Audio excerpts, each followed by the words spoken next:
All right. Well, thank you everyone so much for joining today's webinar. We will be talking about 2021 trends in fraud in AML. Before we get started, I just wanted to go over a few housekeeping items with you all. There will be time at the end of the webinar for a Q&A. So if you have any questions throughout the webinar, please feel free to drop them in the Q&A box at the bottom of your Zoom screen. We'll be happy to get those answered for you. We are recording today's session, and I will be sending up a follow-up email this week with the recording. And if you have any questions or issues throughout, please feel free to message me, Laura, the host, Expiro Internal, and I will be happy to help you troubleshoot. With that, we have a great lineup of speakers today, so we'll go ahead and get started with the webinar. Fantastic. This is Scott, and I'll be sort of the tour guide today. Very excited about what we're going to cover. We've got lots of folks. We even have another person that we'll see here in a minute from Scotiabank. But our goal today is really about practitioners. It's about sharing our experiences and our opinions. And as such, for those that are in financial areas or banks or other kinds of things, we'd like to use the Chatham set of dialogues here. So everything discussed today is our view of things. We're not trying to take opinions about mandates or federal guidelines, merely all of us as practitioners in the area of AML, or for those that are interested in AML area as sort of getting more information. Our goal today is really to share what are the kinds of things that we're all seeing, what things matter as a team, and then ultimately to shed some light on perhaps solutions. They're not all of the answers, but really what our goal today then is to really start that dialogue for many of us. And as such, what we have then is we're going to talk a little bit about a Q&A. We're then going to talk a little bit about the Edm Council. What does it do, and why does AML specifically their focus? What are things that this nonprofit organization is doing to really further as a group what those things are? Then we'll follow that up with what are some of the potential outcomes? How can I start to use technology, specifically in machine learning, and where are those things in 2021 going to look and guide us? And then finally, myself and Michael Schiller will follow up on kind of what are some of the technologies, specifically the concept of graph, and then interweaving machine learning, and how does that work together. So that's really what we have on tap today. Our first section is really just more backdrop. This is about what we are all seeing in the world, right? So for instance, the trends, and there are many, which is during COVID, we're seeing spikes of 60 to 80% higher in all kinds of fraud, not just money laundering or human trafficking, et cetera, but specifically where and why are these things happening? We see now that really people are starting to realize that money laundering is not the only silo. It is connected in many ways to other kinds of things. And sort of that use case silo that we used to see in the world is really starting to break down. So credit card transaction fraud can be a part of money laundering, could be a part of terrorist financing, or other kinds of elements, right? And that affects all of us. We also see then the dollars, right? They're enormous. They're only getting bigger. And as our adversary gets more sophisticated, we as practitioners need to start taking those things into mind. The second backdrop then is if we look at this fact that it's not small, it's enormous, right? The numbers are there. The other element then is whether you're in a bank or a wire firm or real estate or healthcare, right? Even casinos, right? It's not just banks anymore, right? Because these folks are learning that they can do a multi-prong approach, right? We start to see what that is. Some of the things that we've seen in the past, which is older systems, understanding sort of unconnected data, works for a while, but it starts to become very cumbersome. We start to see advanced capabilities that outstrip some of the technology we have today, which is part of what we'll talk about today as we sort of take a panel approach to this. And then just because you know your customer or what you thought you knew about your customer, there's so much more than that. And as we start to go there, we start to learn then that there are new mandates where we share information with other banks. We have to share and be more transparent with other folks based on legislation and what those look like. And that humans are incredibly valuable, right? One of the precepts of this is that folks that have been doing this for 10, 20 years or more, there are insights that you can't code into a system. However, we can now make the human more productive, lower false positives, and allow the human to be far more efficient. Now, these are just a few of the backdrops. Part of the preamble for today is that the government is creating sort of new sanction recommendations. They're offering sort of the ability to do instead of 10,000 or 3,000, it's now potentially looking like investigations of things that are $250, right? They're putting more pressure on all of us as practitioners, and then more importantly is they're watching, right? So the government is going to be more involved in those who do little or don't do much, as opposed to those who are doing a significant amount, right? And so that's really kind of the backdrop that puts us here in 2021. And so what I'd like to do now is I'd like to introduce Harsh Sharma, who is the senior advisor from the Edm Council, Jeffrey Stein, who's part of Deep Discovery, who is also part of the Edm Council, and Vishal Gasain from Scotiabank, who is part of their team. And what I'd like to do now is take a slightly different tack on this. Each of you, if you guys want to introduce yourselves, and then basically we're just going to do a little bit of round robin on sort of what is 2021 bringing.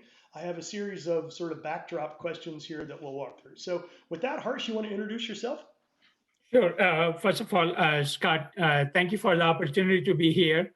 And hello and good day to all. Harsh Sharma. I serve as a senior advisor to the Enterprise Data Management Council, a global data advocacy group. And we'll be talking, of course, about the Knowledge Graph Lab and all of that good stuff we are doing. But in the context of this webinar, happy to share my experiences with the burden versus benefit equation of any of these regulations. So glad to be here and looking forward to this conversation. Great. Jeffrey, you're up. Yeah, hi, I'm Jeffrey Stein. I'm the founder and CEO of Deep Discovery, and we're an artificial intelligence company that is developing network-based risk assessments of financial crime and other illicit activity. And yeah, really excited to be partnered with the Edm Council and really tackling the shared concern of making our world's financial system more clean. And then Vishal. Thanks. My name is Vishal Gasain. I'm a VP at Scotiabank in Canada. I lead the AML modeling and analytics team for Scotiabank, developing models across all products globally. Very excited to be here and partner with the Edm Council to help move the AML world forward. But just because I'm from a bank, 3 caveats or disclosures. Number 1, as Scott mentioned, we are under Chatham House rules that we are participating. So any views that I express are of my own and not related to Scotiabank or its legal subsidiaries. And we do not consent to any publication of these views attributed to me or Scotiabank. Thank you for helping us out so that we can talk openly and have a great discussion. Fantastic. Well, and so I think the first, number 1 question, and again, it's more of a topic really, which is we see now that, the AML Act is coming. We see now this idea that we need to be investigating, quite frankly, increasing the volume of what's coming at us, in addition to European, mandates and regulations. And really, I guess my question would be to the group is what does that mean, right? So how does that feel? What does that mean to you as a practitioner? And Harsh, let's maybe start with you. Sure.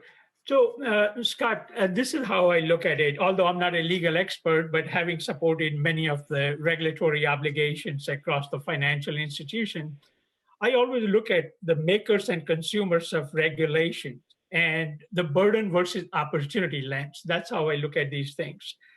And I see AMLA significantly increases the government resources. So like from burden angle, more resources required, commitment to address some of these analysis as well as collection of that information submitted, etc. And by the similar token, smaller companies will be required to disclose beneficial ownership information to FinCEN, which will also be available to, for example, the financial institutions.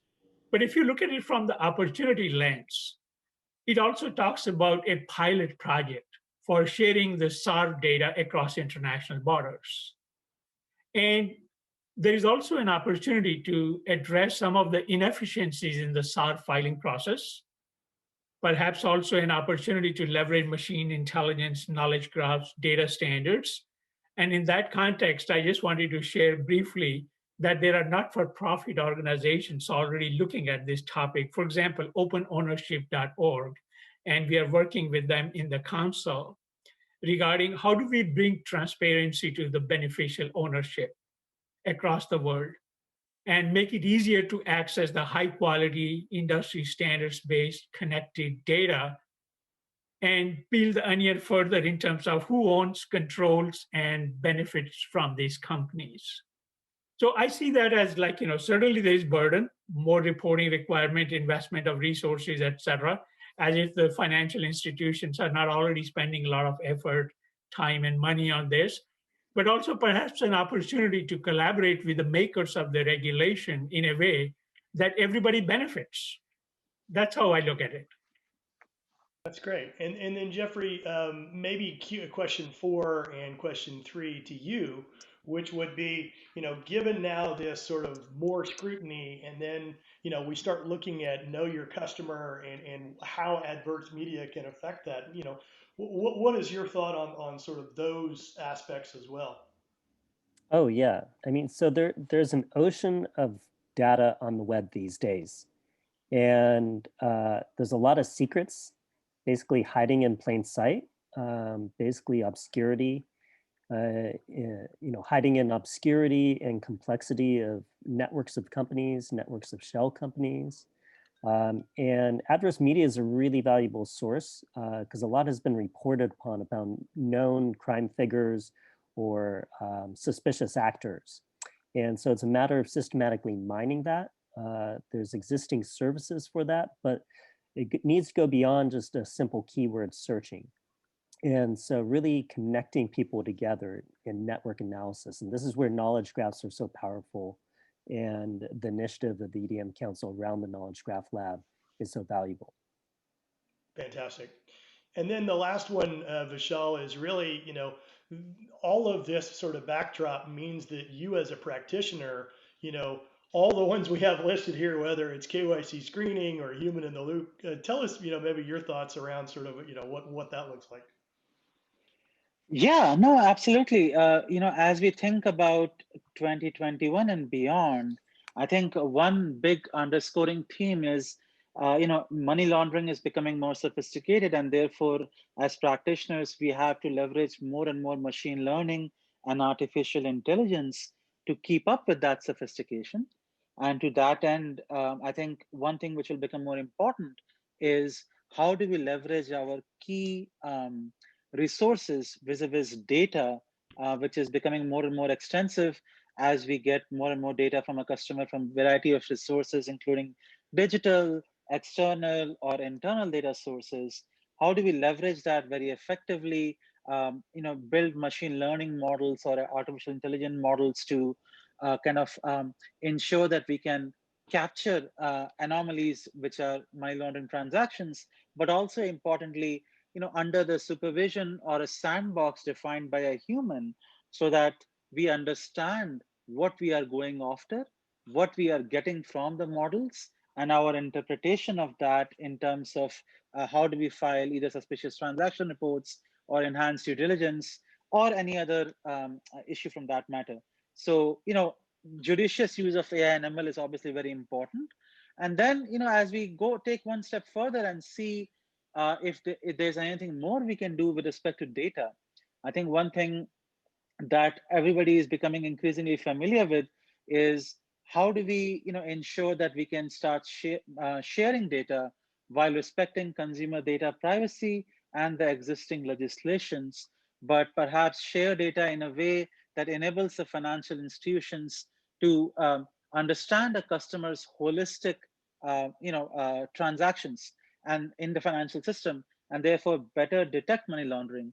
Similar to a credit world, when you apply for a loan, you go to any bank, they'll pull a bureau on you, and they'll see your activity across all banks in the entire financial system, which will help them in making the credit risk decision through models.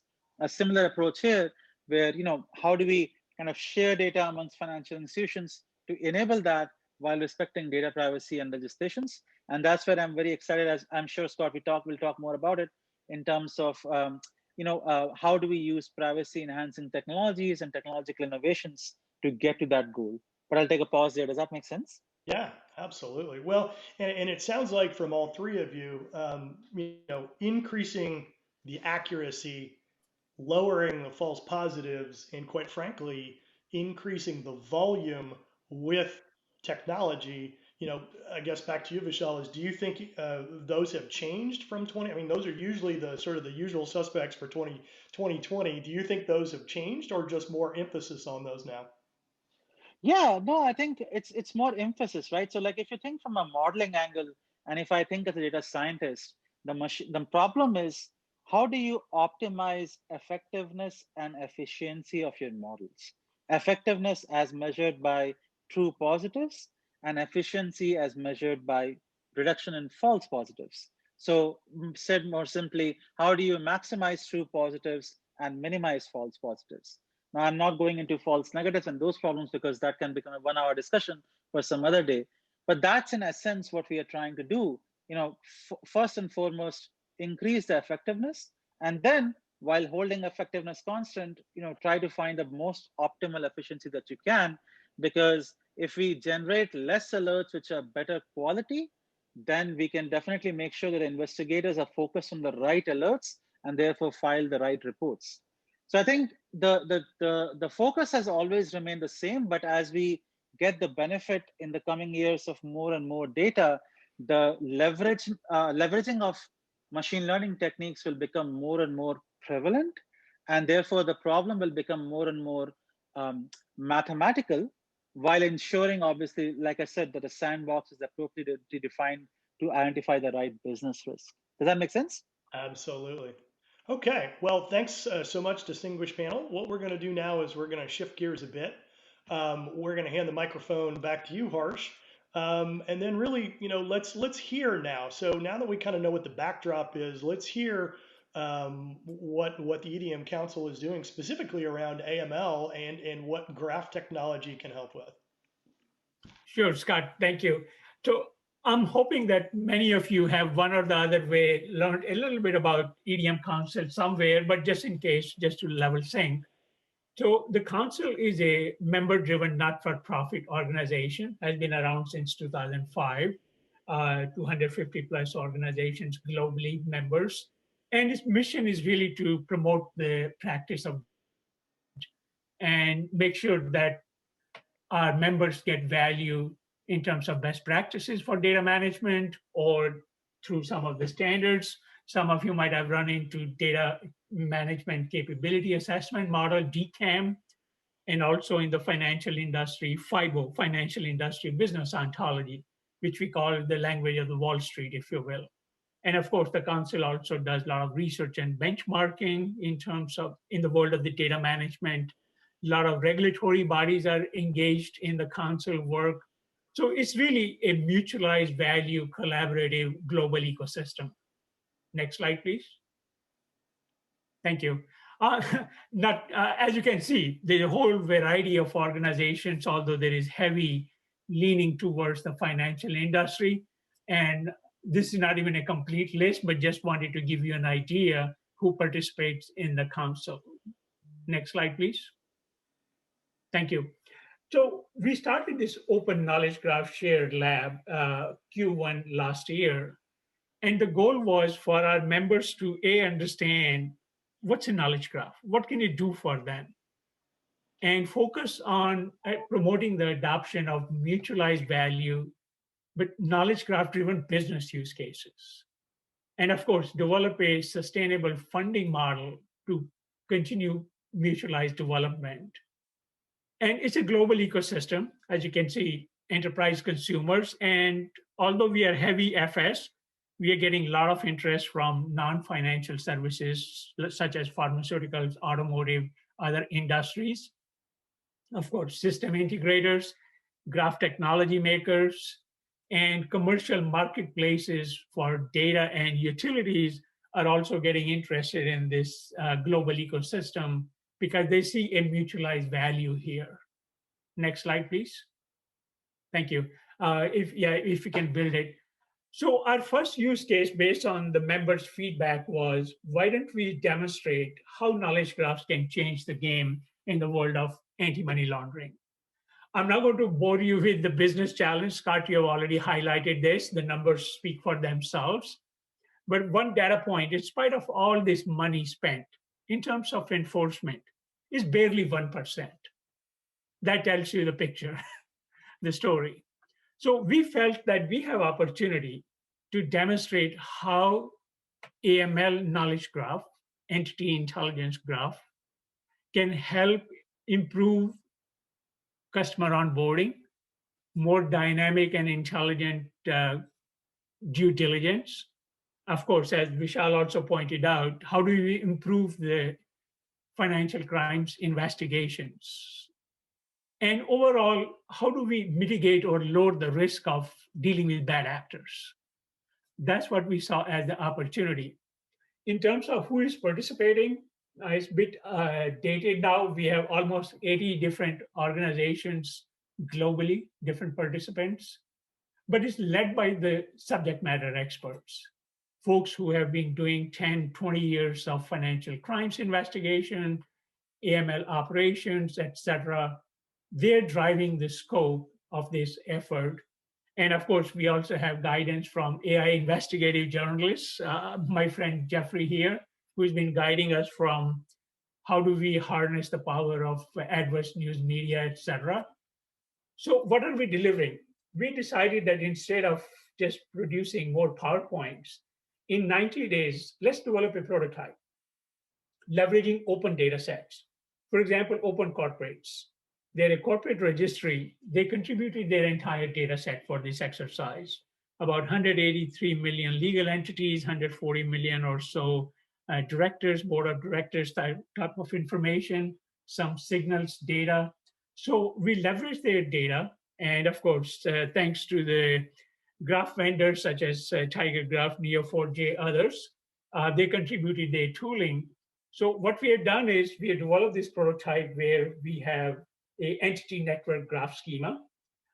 Working with Vishal, they have contributed a human trafficking risk model. And we have also enriched the previous standard called FIBO with AML KYC concepts and attributes. So these are the deliverables that we are going to share with the banks because they will not share their data with us, have them run these pilots internally. And more important, what we are now developing is what we call before and after econometrics, meaning before graph and after graph. What kind of improvement, some qualitative, others quantifiable. So that's a big picture of the effort. Next slide, please. This gives you an idea of who is participating, both from the FS organization's perspective, the kind of expertise they're contributing, the software vendors, consultancies, and even some of the other data marketplace providers. Next one, please. Thank you. So in terms of where we are going next, by end of March this year, our goal is to deliver the entity network graph, the risk model with the open corporation data set, banks can pilot internally. We are enriching the FIBO ontology, so that will be available as a public standard. And as I said, the before and after econometrics.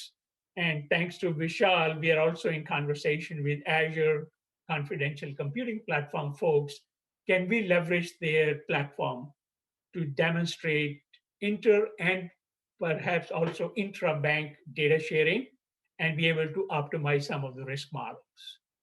So that's kind of a quick trailer. Let me turn it over to Jeffrey. Jeffrey, help us understand the journey from what are the current approaches to KYC, customer due diligence, and what's the evolution? Please take us through that journey. Sure. So today, the standard is to look up your clients against watch lists, various watch lists like sanctions lists around the world, and to also screen them for adverse media. Make sure the New York Times hasn't written something horrible about your client. The problem is that most crime these days, financial crime, is done through networks, and they're quite opaque networks. This can be using shell companies. We found cases where use of publicly traded companies, penny stocks, small cap stocks, are used to try to avoid further scrutiny or lesser scrutiny. So it's really important to do in terms of getting down those false negatives, as well as being more accurate with your false, to avoid false positives, is to take a network-based view of risk. So in this example, we have an example. This is from an actual investigation we did with journalists in Europe and South America of a Swiss bank. And so if you look up the name of that bank and its directors against these watch lists and adverse media screening, it's a green check, basically clear. But if you were to look up the people connected to their holding company, the founding director of the holding company was involved in a $100 million fraud of a bank in Thailand, directors of key subsidiaries who's on international sanctions list, and that was in connection to a business line involved in supplying the paper for the euro. It's a very sensitive line of business. This is data out in the open. Go ahead to the next slide. Next slide, please. And so what we uncovered in this investigation was actually a pattern of activity that pointed to nuclear trafficking and a variety of other illicit behavior like counterfeiting. And it was all based upon needing to go beyond just the individual bank, MFC Bank Corp and its directors and officers, but again, those holding companies and those subsidiaries, the directors and officers of those companies, shell companies registered to the same addresses, registered on the same dates. And so this is where knowledge graphs come in, is being able to map out the networks, being able to take in many different data points. And really critical to this ability is entity resolution, to accurately identify people are the same as each other or different than each other.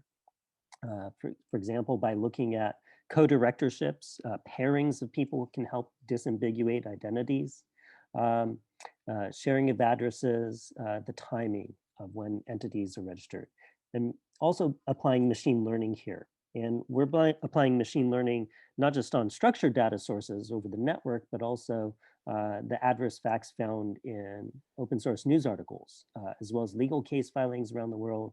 And you bring that all together in a knowledge graph, and it enables a new type of risk scoring that gives you network-based risk assessments and much more of a 360-degree view of risk amongst your clientele. I think that, that's a little bit of a case study, and I want to turn it over now. Thanks, Jeffrey. That was great. Actually, what was really appreciated in the lab when you started talking about it was you made it real for us when we were taking this journey. Yeah. We have our contact information here. Scott, I think there was a slide about data sharing Vishal was going to talk about. I don't know if that's the next slide or somehow that got. Maybe didn't get in there.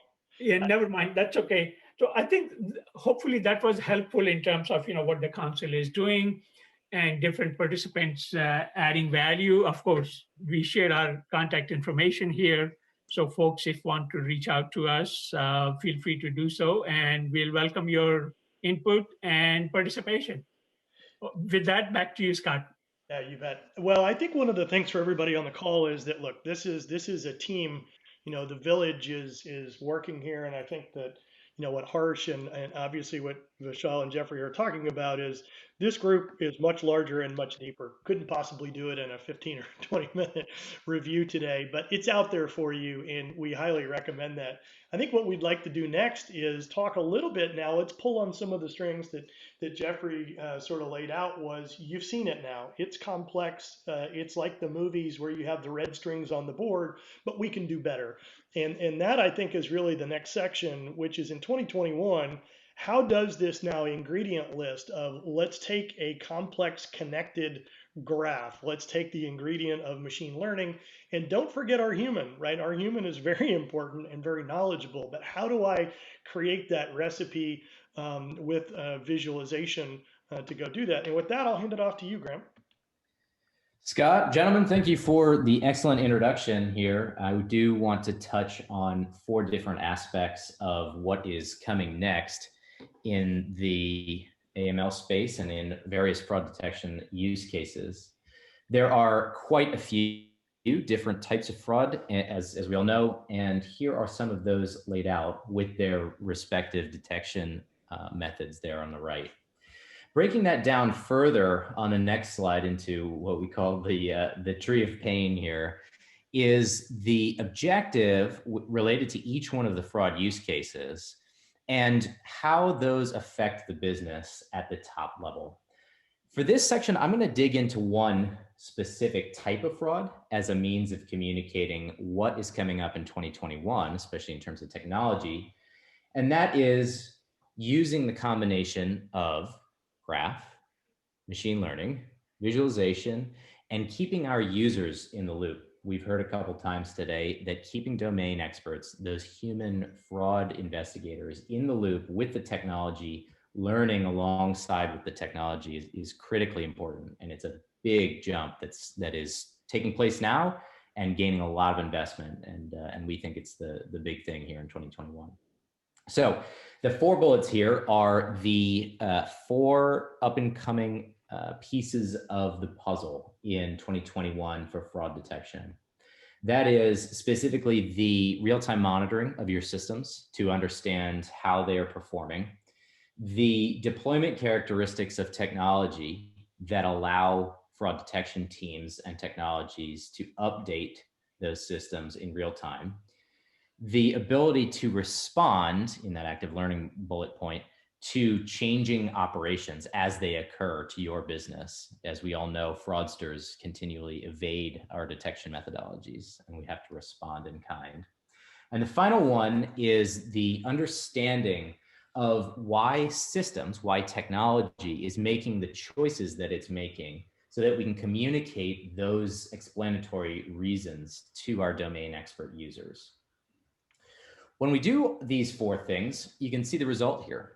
This is a comparison of this came from a case study of ours. Unfortunately, we can't mention the customer, but this is a comparison of the traditional fraud detection methodologies in the anti-money laundering space using standard machine learning methodologies. When we include graph-based investigatory tools and technologies, we see a huge increase in accuracy. But the most important aspect of all fraud detection, of course, is to be able to continuously recapture the domain expertise, as Harsh mentioned, that fraud investigators have gained over a 20-year career. And I'm going to show you what happens when we do that. These are some figures that we have seen in the past in various fraud detection cases. And these are not any money laundering detection here, but I wanted to showcase that these technologies and these insights work across domains. And if you're interested in these other domains, you can jump onto our website there to review those blogs. But let me show you how the technology fits all together. It looks like this. So we have a graph database, which is representing our corporations that are involved. As Jeffrey was saying earlier, we want to know how entities are connected through not only their transactions, but also their properties like addresses and individuals who are employees of companies, which shell companies are owned by which entities, these types of things. And we use the information from that graph technology, extract it, and put it into our machine learning, our standard machine learning techniques. So you can see you have these 2 systems interacting side by side, And the output goes into a front end, a visualization that those domain experts can use, interpret, and adjust the system in real time.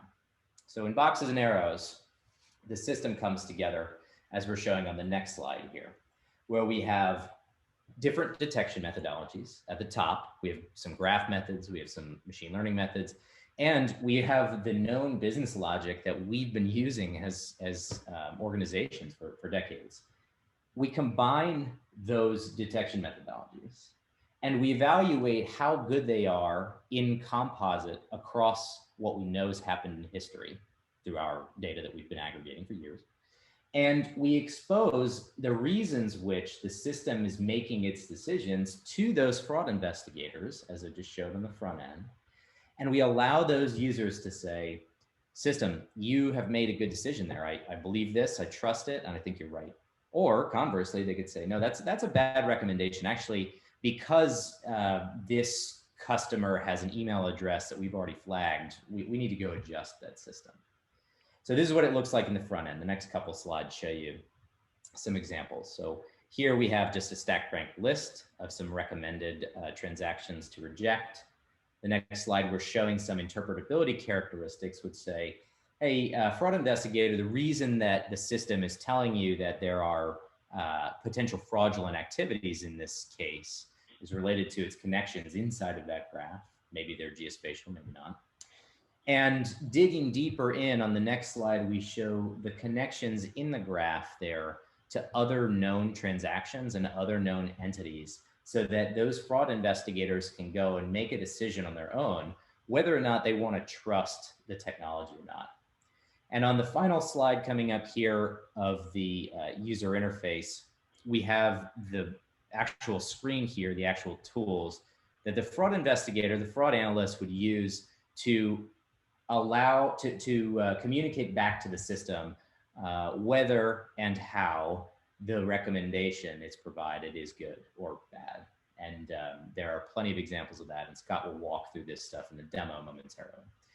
To wrap up, I just wanted to show you how this stuff works inside of your organization. So you start kind of with discovery track so that you understand how to get these technologies integrated. And you move through this time-tested template here where you sort of iteratively integrate additional pieces of technology which just make your accuracy go up and up and up, and allow your fraud detection, your fraud analyst users to understand why that technology is making the decisions.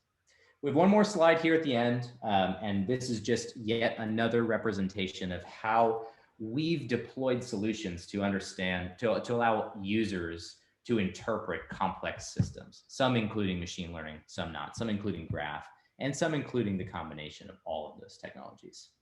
So again, thanks everybody, and I'm going to turn it back over to Scott. Thanks, Grant. I think the core takeaway is that, you know, using the technology in the human section is really what Michael Shaler and I are going to talk about now, is this stack, if you will. So at the very bottom, we have our technology teams, right? One of the things we'll show you here in a minute is our instance. TigerGraph and Expero have a couple of joint customers that are in this same process, and we're going to show you effectively how to take some of the same constraints that were set on the table, show a way, it's not the way, but it is certainly a way to be able to take all of the different users from, you know, our IT and data stewards, our folks that are on the back end, which is down at the bottom, right? How do I get the data from the 30-odd systems? How do I get third-party systems, as Jeffrey mentioned and Vishal, about sort of pulling those in our own internal systems?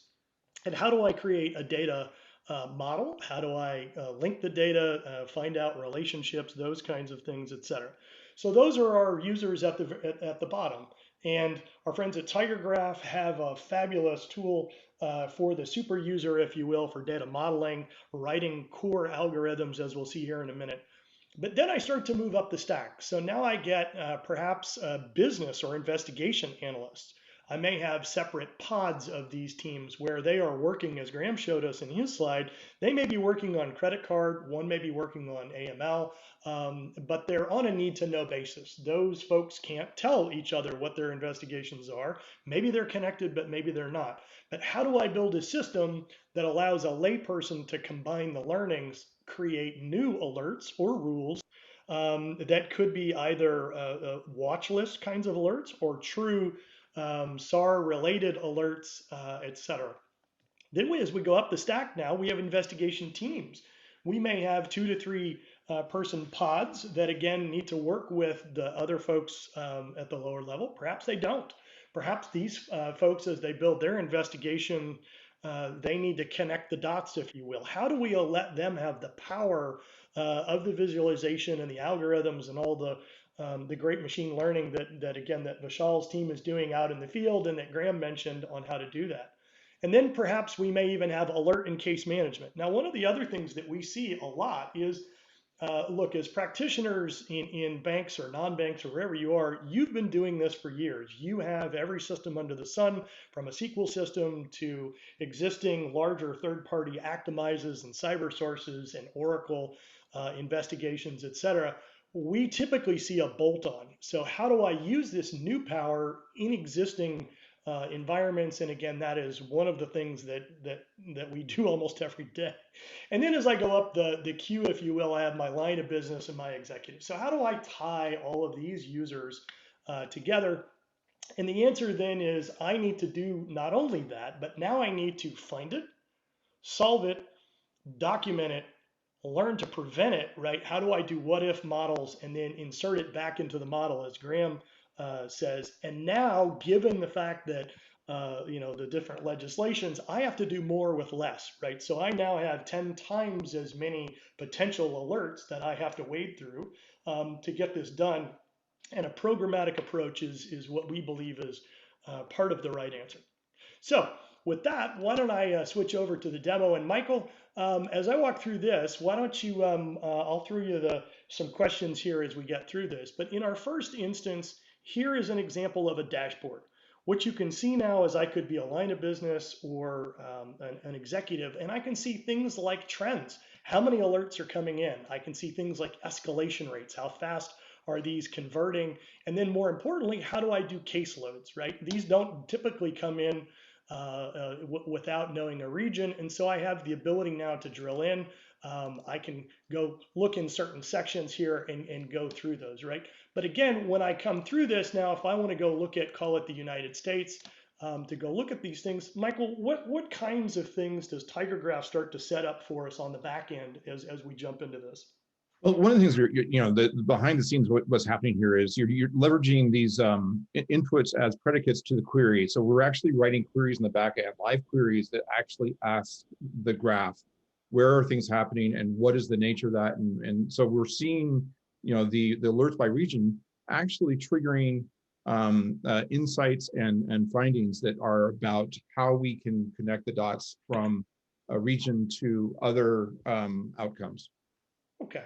Well, and so one of the things, as of course, my system freezes because that's what we do in demos. As we go through this, is what Michael's just described as these alerts. What we start to see now is this ability to perhaps show the human. Perhaps I want to group these. These can be rules based on anything that we desire. We can actually go in and build those. They can be simple Boolean logic like Graham showed us. They can be more advanced algorithms like you can find in TigerGraph, whether it's a Louvain for similarities or strength of connections, et cetera. And so the way we can do that then is we can go look at those individual elements here for an alert. And in this case, what I can start to see then is maybe I have, in this case, I have an alert where I have 16 connections. Well, what does that mean? What I can see now is to a lay person, I have an email connection, perhaps with a direct connection to someone that is known to be fraudulent, or as Jeffrey mentioned, whether they're on a watch list or perhaps they're part of an existing SAR in our bank. I can also see that there's a phone number and visitations. What I can start to do now is see that this particular alert has come in, and I can see now that perhaps someone is spoofing a visitor ID as we come down through this. Now, the beauty of this is I'm showing a layperson what graph can do, and then I'm sort of serving this up at the first level. So maybe I'm an alert coordinator, and again, as Graham suggested here, I can close this with no action. But let's say now perhaps there's more to this that I'd like to investigate. Our second way to do that is we can just do a free-form search. So again, if I come over here, I can go look at an existing investigation, and I can go grab an existing SAR. Now in this case, what's happened now is the graph data structure is perhaps working in conjunction with a time series database, maybe working in conjunction with an actimized database, etc.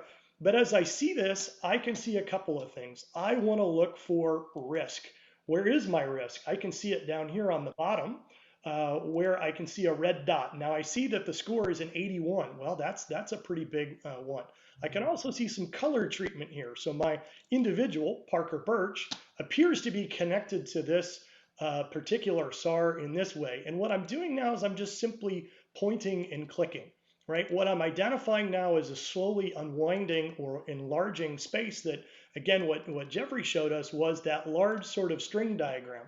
Well, here's Parker down here. He appears to be connected to multiple kinds of transactions, as well as his device ID and perhaps his company. So with a few mouse clicks now, I'm able to expand that. Now what we can do is let's look at this over time. Well, over time, I see that it looks like Parker has done multiple kinds of transactions. And as I spread through this over time, I can see he is indeed the one constant. Now the company continues to stay in view as well. And I can start to do that. Now I can reset my time span down here. The other thing that I can start to do now is I can go look up other individuals. So let's say perhaps I want to go look at other individuals. So let's see where Nolan Farmer sits. Well, sure enough, Nolan Farmer is also a known cohort. And so what we've been able to do now is give the power of this investigative capability, and whether it's from a third-party data source, adverse media, or my own internal systems, I have the ability to go find that. Now, what if I wanted to look at this in a geospatial way, right? What I can do now is over on the left, I can start to see that it's not just the connections, but it may be where they are on a map, right? In this case, I can see a lot of good transactions are perhaps coming with low risk scores, as Graham mentioned, are coming from the east and the west coast, right? So I can start to see these over here now are highly risky, and I can run those algorithms, but to the human, I'm seeing it as a simple score or a simple attribute, right? And that's really the goal here, is to allow this power of the investigator to take that. Now I can come in and I can sort these, and I can see more or less risky kinds of items. But again, we're trying to empower that case investigator, whether it's an alert investigator, et cetera, so that I can go do that. And then specifically what we can do is we can go in and we can look at open cases, closed cases, et cetera. And then ultimately where I'm trying to go here is I can specifically go in and build this case. Now, many of you may have case management systems. And again, whether you use Actimize or other kinds of things, the point is this is how a graph technology can actually become part of the loop here. And again, when I see what looks like a simple case, I can now pull that up in a more advanced view and then find out where that investigator is. Now, this picture or this graph connection can now be inserted in my case file and off to SAR as I go through this, which helps, number one, my accuracy, right, as Graham mentioned and others. This is starting to reduce those false positives as the backbone. And then more specifically, how do I become more transparent and more thorough, quite frankly, if my counterparts at the FBI or FinCEN get involved, as I can show a much more comprehensive connection, and more importantly now, what that system looks like. So again, this was simply meant as a quick walk through how these systems work, how a graph data structure might work in line at your business, or sort of the advantages for what that looks like. And what we've also seen here, Scott show, is this is not just KYC, know your customer, but it's also know your customer's customer. And that's very powerful here. Yeah, and so the other thing that I would ask you, Michael, is so now after you see a system like this, it's very exciting, but what are the core takeaways in a system like this that might be apparent to folks who haven't seen a system like this? Well, one of the differences that Scott highlighted, and you can see it visually here, is that this is all about connected data, and it's about connected behavior of networks that Jeffrey mentioned before, as well as what Vishal said. and understanding kind of how networks flow through time is best represented in graphs, because we store the connections with the entities, and that's what makes the difference. And that includes, as you see in the bottom, a time scale element. There's, as Scott showed in the previous one, we have a geospatial element, but then we also have all the rules and all the machine learning that Graham talked about. So it really comes together on top of the graph and embedding that intelligence into our system. And so what you, go ahead, Scott. Oh, I was going to say, this is really just kind of taking that same thing and then same thing as maybe walk through how Tiger Graph fits into this. Yeah, and there's a bunch of elements here that are really, really powerful. We're running machine learning models inside the graph database. We're applying the rules and the other risk scoring and taking it beyond just risk scoring. And we're talking about how to understand network behavior in space and time. And so what this means is we actually have the ability to do that all inside the graph and then augment what is already going on with humans in the loop, and the system can learn and grow over time and become more powerful, more accurate.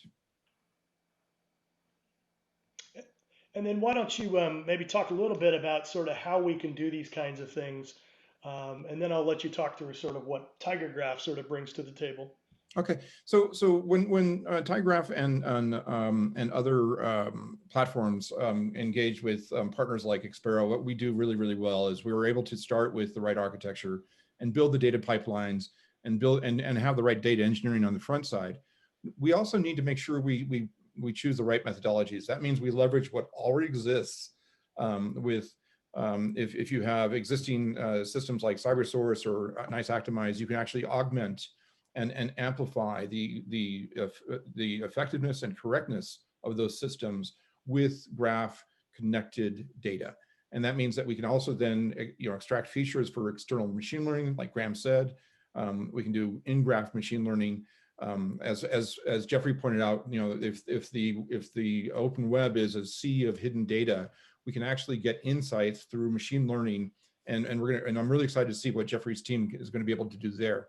And then, of course, as these capabilities evolve over time, as Harsh said, we're looking to build out capabilities that are going to be unique and powerful because of what graph database analytics can do for our customers. We're really excited about taking this to the next level in terms of how we're going to engage with practitioners and how we're going to be able to really transform what anti-money laundering capabilities we bring to market here. Next slide, please. So as we work together on kind of starting with existing source data and then doing the data mapping that needs to happen with that source data, then we can work together with Expero to build in both the entity resolution capabilities. That is, one of the things that Graph does better than almost anything else that we've seen thus far, and then making that even better with machine learning. We have the data search and analytics platform that builds on Graph, and then finally we have APIs that can really make this a very powerful fabric. In terms of ensuring that we have the right machine learning capabilities, but also then the right visualization. Many of the things that Scott showed you today are just core capabilities of the Expero solution that leverages what Tiger Graph does very well underneath the covers. And then we have a feedback loop that drives it. When we think about what the Tiger Graph difference is, first of all, when we're talking about, as Jeffrey said, most AML is network based. We need to know the customer's customer, and that means we have to be able to traverse deep links for pattern discovery, and that means 5, 10. Some customers are doing 100-hop leaps to understand the connected nature of this. We have some significant design differences. We're native graph. We're written C++. We have distributed architecture. We have massively parallel processing, and that means that we can actually then do analytics inside the graph. GSQL, graph structured query language, is a very powerful language. It helps amplify the machine learning and the insights and the analytics that are there. And that means we can actually do all of the OLTP and OLAP capabilities plus machine learning AI for a comprehensive AML solution. Next slide, please. Okay, so GSQL is kind of the crown jewels of what we do for from a Tiger Graph perspective, and it really enables you to drive these insights. Scott mentioned in passing Louvain modularity for similarity detection, PageRank for connectedness and centrality and closest path, or shortest path, I should say. So we have open source, user extensible graph algorithms that you can find in GitHub, and the reference is on the lower right, and it runs in database. You don't have to export data and then re-import it back in. It runs inside the graph. It's a very powerful set of capabilities, and it really drives the nature, the power of our AML solution. And I think there's two items here, Michael. Is number one, is G-SQL easy to learn? It is. If you know SQL and select star where works in G-SQL, but it adds that capability of a graph semantics that say, I know how to traverse connections, and I know how to score those connections, and I know how to bring that together in a holistic analysis. The second item then is, as we saw, the lay business person doesn't necessarily have to write the code, right? They can still use those over in the other side of the user interface. That's right. Yeah, you can call it without knowing it. That's it, and it's very powerful. Okay, so one of the things that Scott mentioned earlier on is the tree of users and people who interact with the system. One of the things that's really powerful is that we have this combination of ease of use for both end users of the system, but also developers and administrators. We can scale the system in terms of the size and performance of what's required. And then from a developer's perspective, we have a great community. John Herkey is doing great work with all of our developer community to really bring in new capabilities and evolve our system. We have PyTigerGraph, the Python API. We have a greatly expanded ecosystem. And then we have a developers portal with machine learning notebooks as well. Some really exciting progress that we've made with our latest release of the platform. Okay, Scott, why don't you go ahead and take it home? Yeah, and I think really where we're going here is that, look, TigerGraph, we certainly like it. We think it's an at-scale product. There are many, but we highly, I think if you got anything out of today is, number one, you have resources. There are other folks to talk to. Number two is this combination of the technology, the human, and the machine learning with the graph database we see as the recipe for 2021. I really feel like, that's the overwhelming response to what this is. And that, again, we as practitioners, these things are going to change. But this ability to now take this large data, do it at a scale that's unprecedented. So that's the other sort of takeaway here, is that when you're trying to look at some of the things in 2021, it's no longer small subsets. It's no longer tiny pieces of data that you have to sort of blow apart. It really needs to be done at a macro level across the bank or across the data. And then you can, again, break it down into other uses.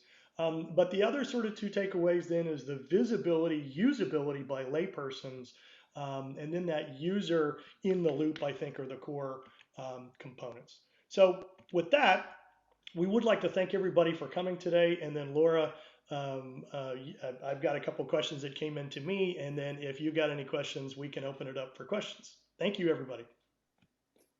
Yeah, just a quick reminder, if you want to, we have a couple minutes here. So if you want to drop any questions into the Q&A box at the bottom of your screen, we'll go ahead and get those answered for you.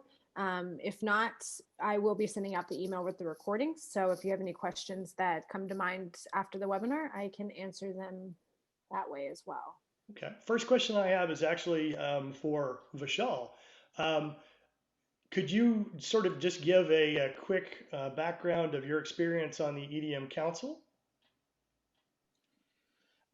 Sure. So basically, we are participating in Edm Council to help out more from a humanitarian perspective, looking at how we can combat things such as human trafficking. So our experience has been to work with the Edm Council members. I mean, as Harsh mentioned, there are quite a few of them, and some of them we are collaborating with, for example, with Microsoft, and also working with all the members to kind of see how do we share best practices, how do we kind of help each other in getting better in money laundering detection. So we are quite happy with this collaboration, and are getting a lot of value out of it. Does that make sense? Yeah, that's great. So one question I'd like to ask Harsh is, how do we get started with the EDM Council? Hi, Michael, thanks. So I guess there are a couple of ways, right? So the Open Graph Lab effort, you don't necessarily need to be a member, so you're welcome to reach out to me. You have my contact info in those slides. And of course, as members, there are more efforts than just the Graph project. We have a cloud data management best practices, very large working group. How do we develop best practices for cloud data management? And then there is environmental social governance working group, chief data officers working group, etc. So feel free to reach out, and I'm happy to point you to different projects, or if you have any additional questions, happy to walk you through. Excellent. Next one is for Graham. This one says, I have 10 data scientists, and we indeed have been looking at graph. How would you recommend we get started? Aha, excellent. So as we mentioned in the webinar, these graph-based techniques fit in well with existing technologies.